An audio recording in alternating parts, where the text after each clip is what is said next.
He's known as the Godfather of the Sword. In the sword business for how many years? 38 years. What Malcolm doesn't know about swords probably isn't worth knowing, and today he's journeyed up from London to test the first King's sword to be carried by the state ceremonial warrant officer at the King's coronation. But first, we got a peek behind the scenes at the 14-week process of how it's made. First to the forge, where Stephen, Jamie, Gwyn and Chris are hard at work. The process involves forging, grinding, tempering, quenching, polishing and making the basket that bears the King's cipher. And it's a real art. One of the biggest challenges is getting it straight. So I'm just getting the blade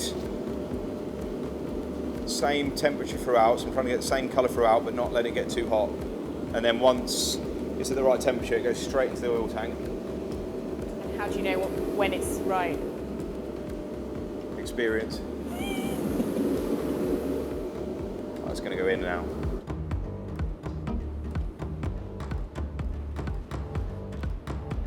You may notice that the oil bath is at a slightly jaunty angle, and this is no accident. The sword must be aligned with true north, because as it cools, it regains its magnetism, and the Earth's magnetic pull can also cause it to bend.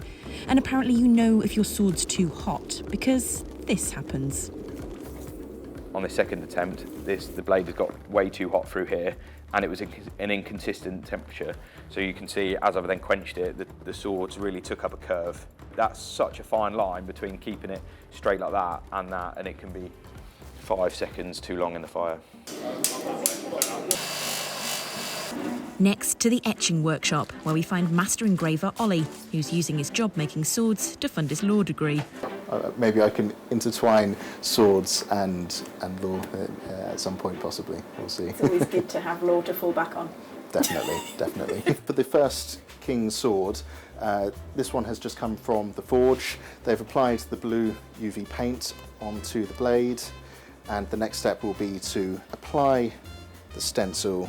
For this one, it's a warrant officer's sword, so there's very minimal artwork, and that will be taped to the blade in preparation for acid etching. The sword sits under UV light for 2 hours each side. That hardens the resist, the blue stuff that protects all the bits not to be etched. Then into the acid tank for another hour to dissolve the exposed design. Then the neutraliser to get the acid off, and you're left with the etched blade. From here it goes to Rachel, who puts it all together, and the sword is ready to be tested.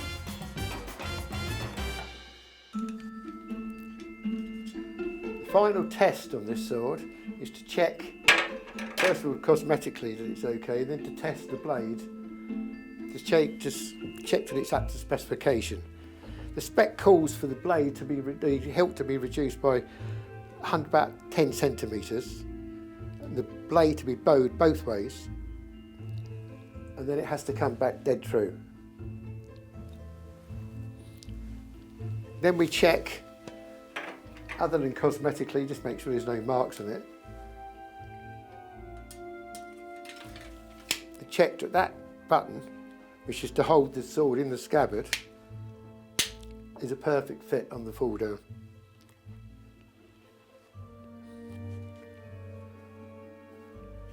Other than that, just check that there's no wire hanging out, there's a perfect fit with the back to the grip.